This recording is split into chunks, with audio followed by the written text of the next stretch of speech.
Hello நண்பர்களே, welcome to mix media. இன்றைக்கி நம்ம கமன்னு கொங்கு ஸ்டைலில் ஒரு நாட்டுக்கோழி குழம்பு செய்ய போகிறோம். நாட்டுக்கோழி குழம்புனாலே அவ்வளோ சூப்பராக இருக்கும். இந்த குழம்பு இட்லி, தோசை, சாதம், சப்பாத்தின்னு எல்லாத்துக்குமே சூப்பரான காம்பினேஷனாக இருக்கும். அவ்வளோ சிம்பிளான இந்த நாட்டுக்கோழி குழம்பு எப்படி செய்யலாங்கிறத பார்க்கலாம். ஃபர்ஸ்ட், இந்த கொங்கு நாட்டு ஸ்டைல் அப்படின்னாலே இந்த சின்ன வெங்காயம் யூஸ் பண்ணி செய்கிறது தான். நான் இன்றைக்கி சின்ன வெங்காயம் ஒரு 1/4 கிலோவுக்கு மேலேயே நல்லா உரித்து வச்சுருக்கேன். அடுத்ததாக தனியா அண்ட் வரமிளகாய், குருமிளகு, சீரகம் இது எல்லாமே தனித்தனியாக எடுத்து வச்சுருக்கேன். இப்போ இது எல்லாமே நம்ம தனித்தனியாக வறுத்து எடுத்துக்கலாம். ஃபர்ஸ்ட் கடாய் வச்சுக்கலாம். கடாயில் தனியா, வரமிளகாய், குருமிளகு, 1/2 ஸ்பூன் சீரகம் இது எல்லாமே ஆட் பண்ணி நல்லா ட்ரை ரோஸ்ட் பண்ணிக்குவோம். கொஞ்சம் நேரம் வறுத்தோம்னாலே அதனுடைய வாசனை நல்லா கமன்னு வர ஆரம்பிச்சிடும். அந்த ஸ்டேஜில் நம்ம இதை பிளேட்டுக்கு ட்ரான்ஸ்ஃபர் பண்ணிடலாம். அடுத்ததாக நம்ம ஆயில் ஆட் பண்ணிப்போம். ஆயில் ஆட் பண்ணிவிட்டு சின்ன வெங்காயம் நம்ம உரிச்சு வச்சுருக்கிறத ஆட் பண்ணிக்கலாம். இந்த சின்ன வெங்காயம் நல்ல ஆயிலில் வணங்கணும், அதனால் கொஞ்சம் கூடவே ஆயில் விட்டுக்கோங்க. ஓரளவு நல்லா வணக்கி எடுத்துருவோம். அதுக்கப்புறமா நம்ம இஞ்சி அண்ட் பூண்டு ஆட் பண்ணிக்கலாம். நமக்கு ஓரளவு இந்த ஆனியன் நல்லா வதங்கி வந்ததுக்கு அப்புறமா நம்ம இஞ்சி பூண்டு ஆட் பண்ண போகிறோம். இஞ்சி நல்ல ஒரு பெரிய பீஸ் எடுத்துக்கலாம், பூண்டு 10 பல் எடுத்துக்கலாம். இதையும் நல்லா வணக்கி கொடுத்துருவோம். கொஞ்சமாக மஞ்சள் தூள் ஆட் பண்ணிவிட்டு நல்லா வணக்கிடலாம். அப்போ நமக்கு இந்த வெங்காயம் எல்லாமே நல்லா வணங்கி நல்லா கலர் சேஞ்ச் ஆகிட்டு டிரான்ஸ்பரண்ட் ஆகி வரும். அந்த ஸ்டேஜ் வரைக்கும் நம்ம வணக்கி கொடுக்கணும். இது வணக்கும் பொழுதே நம்ம ஒரு கத்து கருகாப்பில் தழையும் ஆட் பண்ணிவிட்டு நல்லா வணக்கிடலாம். இப்போ பார்த்தீங்கன்னா நம்மளோட ஆனியன் எல்லாமே நல்லா வணங்கிட்டு கலர் சேஞ்ச் ஆகி சூப்பராக ரெடி ஆயிடுச்சு. இந்த மாதிரி கலர் சேஞ்ச் ஆகி வர வரைக்கும் நல்லா வணக்கிடுவோம். அடுத்ததாக நம்ம இதையும் ஒரு பிளேட்டுக்கு ட்ரான்ஸ்ஃபர் பண்ணிவிட்டு ஆற விட்டுருவோம். இப்போது நம்ம குக்கர் வச்சுக்கலாம். குக்கரில் நல்லெண்ணெய் விட்டுக்கலாம். நாட்டுக்கோழினாலே நல்ல உடம்புக்கு சூடு கொடுக்கும், அதனால் அதை தணிக்கிறதுக்காக நல்லெண்ணெய் விட்டு செய்கிறது தான் கரெக்டு. ஸோ நல்லெண்ணெய் விட்டுட்டு நல்லெண்ணெய் காஞ்சதுக்கு அப்புறமா கடுகு போட்டு பொரிய விட்டுடலாம். பொரிஞ்சதுக்கப்புறமா ஒரே ஒரு வெங்காயம், கொஞ்சமாக கருவேப்பிலை இது ரெண்டையுமே ஆட் பண்ணிவிட்டு நல்லா வணக்கி கொடுத்துடலாம். அடுத்ததாக ஒரு சின்ன டொமேட்டோ ஆட் பண்ணிக்க போகிறோம்.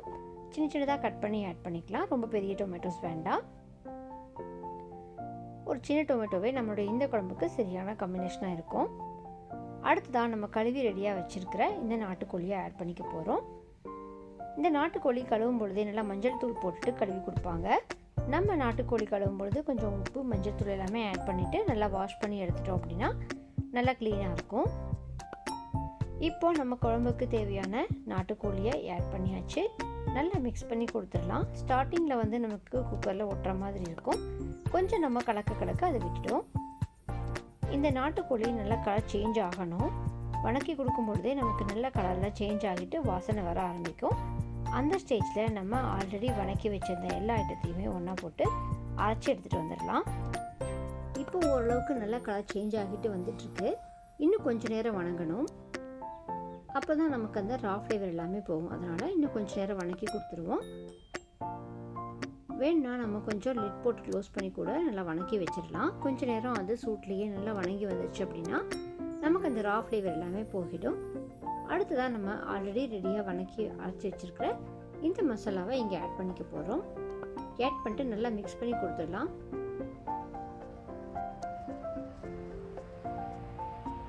கொஞ்சம் நமக்கு வேணுங்கிற அளவு தண்ணியை ஆட் பண்ணிவிட்டு நல்லா மிக்ஸ் பண்ணிடலாம். இந்த குழம்புக்கு தேவையான தண்ணி நம்ம இங்கே தான் ஆட் பண்ணணும். அடுத்ததாக நம்ம குழம்புக்கு தேவையான சால்ட்டை ஆட் பண்ணிவிட்டு நம்ம குக்கர் லிட் போட்டு க்ளோஸ் பண்ணிடுவோம். இந்த நாட்டுக்கோழி பாயில் ஆகிறதுக்கு கொஞ்சம் எக்ஸ்ட்ரா டைம் எடுக்கும், அதனால் கொஞ்சம் கூடவே தண்ணி ஆட் பண்ணிக்கோங்க. நாட்டுக்கோழி குழம்பு வச்சுட்டு நம்ம அதில் சூப்பு குடித்தோம் அப்படின்னா நமக்கு கோல்டு, காஃபெல்லாம் இருந்துச்சுன்னா குயிக்காக சரியாகிடும். இப்போ நம்ம ரெடி பண்ணிட்டு இருக்கிற இந்த குழம்புல ஃபைனலாக நம்ம நல்லெண்ணெய் விட்டுட்டு இதை சூப்பாக எடுத்து குடிக்கலாம். இப்போ நமக்கு குக்கர் விசில் வச்சு எடுத்துடலாம். ஃபஸ்ட்டு இது 6 to 7 விசில்ஸ் வரைக்கும் நம்ம வச்சு எடுத்தோம் அப்படின்னா சரியாக இருக்கும். சிக்கன் நல்லா பாயில் ஆகி வந்துடும். இப்போ பாருங்கள், நமக்கு நல்லா ரெடி ஆகியாச்சு. நல்லா கொதித்து சூப்பராக ரெடியாகி வந்திருக்கு. இப்போ நம்ம வீட்டுக்கு குழந்தைங்களுக்கு கொடுக்கறதுக்காக கொஞ்சம் பவுலில் ட்ரான்ஸ்ஃபர் பண்ணிக்கலாம். இந்த சூப் அவ்வளோ டேஸ்ட்டாக இருக்கும். கொஞ்சமாக கொத்தமல்லி தழை தூவிட்டு நல்லெண்ணெய் ஒரு 1/2 ஸ்பூன் விட்டுட்டு குழந்தைங்களுக்கு கொடுக்கலாம். இப்போ நான் ஒரு கப் எடுத்துக்கிறேன். நல்லா பீசஸ் எல்லாமே பாயில் ஆகிருக்கான்னு செக் பண்ணிப்போம். அடுத்ததான் நம்ம இந்த குழம்புக்கு எடுத்ததுக்கு அப்புறமா நம்ம ஒரே ஒரு மூடி தேங்காயை நல்லா அரைச்சி எடுத்துக்கலாம். தேங்காய் நல்லா நைஸாக எடுத்து கூட வச்சுக்கலாம், இல்லைன்னா பால் எடுத்து ஊற்றிக்கலாம்.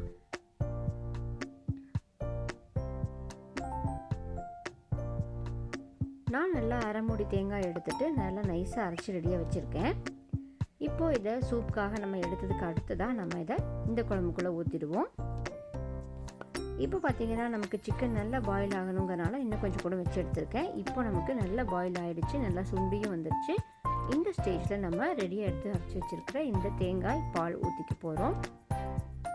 ஊற்றி நல்லா கலக்கி கொடுத்துட்டு ஒரு 5 மினிட்ஸ் கொதி வந்தோடனே நம்ம ஆஃப் பண்ணலாம். அவ்வளோதாங்க, நம்மளுடைய இந்த நாட்டுக்கோழி குழம்பு சூப்பராக ரெடி ஆகிடுச்சு. கண்டிப்பாக நீங்களும் உங்கள் வீட்டில் செஞ்சு பார்த்துட்டு எப்படி இருந்துச்சுன்னு சொல்லுங்கள். இதே மாதிரியான சிம்பிளான ரெசிபிஸ்க்காக நம்ம சேனலை மறக்காமல் சப்ஸ்கிரைப் அண்ட் லைக் பண்ணுங்கள். கண்டிப்பாக வீடியோவை எண்ட் வரைக்கும் ஸ்கிப் பண்ணாமல் பார்த்துட்டு எங்களை என்கரேஜ் பண்ணுங்கள். டாட்டா, பாய் பாய்.